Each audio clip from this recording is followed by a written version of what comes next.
So I'm Nick.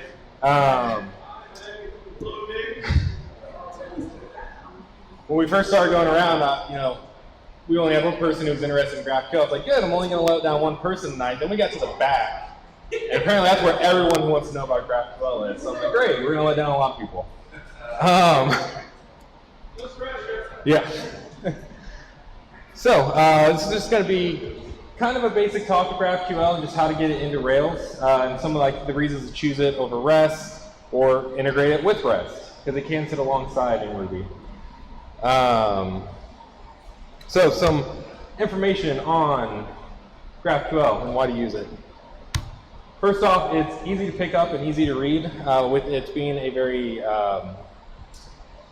syntax-based language, query language. It's kind of easy to see what's going on instead of reading through a bunch of route files and figuring out what's going on there.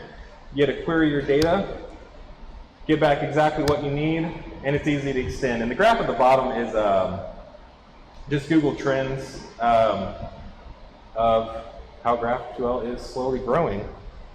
But before we start, what's wrong with REST? Nothing. So we'll put our pitchforks down. REST still exists and has good places to be.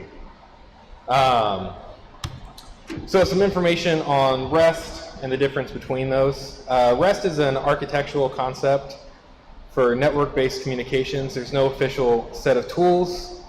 It doesn't really care if you're using HTTP, AMQP, or anything else. It is designed to decouple the API from the client and focused on making APIs last for decades instead of optimizing for performance, which is typically important for our mobile clients. One of the main tenets of REST is to utilize the uniform interface of the protocols that exist in. So in HTTP, you get to leverage stuff like hypermedia controls, as well as caching and status codes. And one of the main focus of REST is hypermedia controls. And there's some argument there that if you're not really using hypermedia controls, GraphQL could be a good solution for yours. So compared, GraphQL is a query language specification and a collection of tools to make everything more uniform. It invents its own conventions, and again, if you're not using hypermedia controls, GraphQL could be more relevant. So who's currently using GraphQL? GitHub's version 4 of their API rolled out under GraphQL. Facebook, of course, is the one who originally created it. Shopify is a very big user of it, and some other large names for currently using it for their mobile API. So we're going to take a quick look at kind of a mobile or a newer UI that could benefit from it. So this is just a React app with a bunch of components. And we'll look at what kind of data is needed for that. So we first need our location drop down. So we need to first hit the server and see what locations we need. From there, we need to pull down daily summaries for today, yesterday, and tomorrow. We have our weekly status for this week, last week, and next week. We need to hit server get alerts as well as an extended forecast. So in all, we have about 5 different types of data we need. If we were to do this in a very component, React-friendly structure, we'd be looking at about 8 different API calls just to get the individual things, which leads us in total to 1 plus 8 times n, where n is the number of locations. We need that 1 for our initial network call. And of course, you're probably thinking, that's a lot of data. But the more eagle-minded among you may say, well, we'll just custom endpointify it. And we'll just do a quick, all the weather and location data in 1 call, and it's beautiful. Except for then we get into the issue of, well, what if we just want the location data? Or if we want a 7-day forecast, or no history, or just all of the things. And we get back into our initial issue of endpoint health. So we can try and GraphQLify this.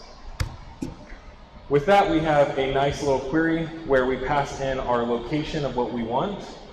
We tell it we want a daily call with today's date. We would like the score, the condition, and the chance of rain back. We also have a weekly object, which we'll give it this week, and we'll, of course, create 3 of those. We just want the weekly scores. We're going to ask for the alerts, and we're going to ask for the forecast. In this case, we're going to actually ask for a 10-day forecast, which gives us one nice call. So in this case, we only have to do one for the network locations, and then from there, for each one we need. So we have success. So this is straight from GraphQL site. We just describe on the server what kind of data we are going to provide. On our call side, we just ask for the data we want, and we get predictable results every time. One of the big points of why Facebook did this was as their mobile app kept growing, the network calls just kept growing. And then in a lot of cases, and I'm sure guys with production REST APIs know, you are just throwing back a ton of data that's probably not relevant to the UI, but otherwise you have to create a whole new endpoint just to hand back that data.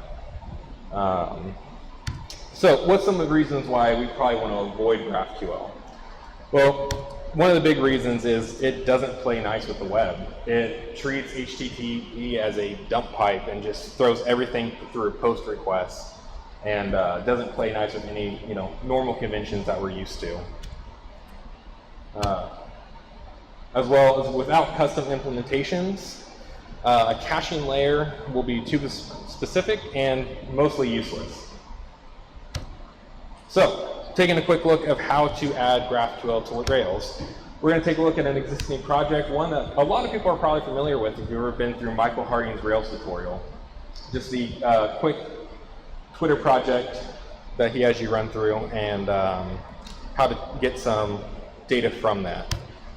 So it's as easy as just adding the gem GraphQL and running a generate command for GraphQL install. From there, we're going to create just a user endpoint to pull back our users, and we will do that with a generation of a user object. So for this, we just create a, I'm blanking on it now because I'm nervous. Create some code. It's essentially just going to define a GraphQL object.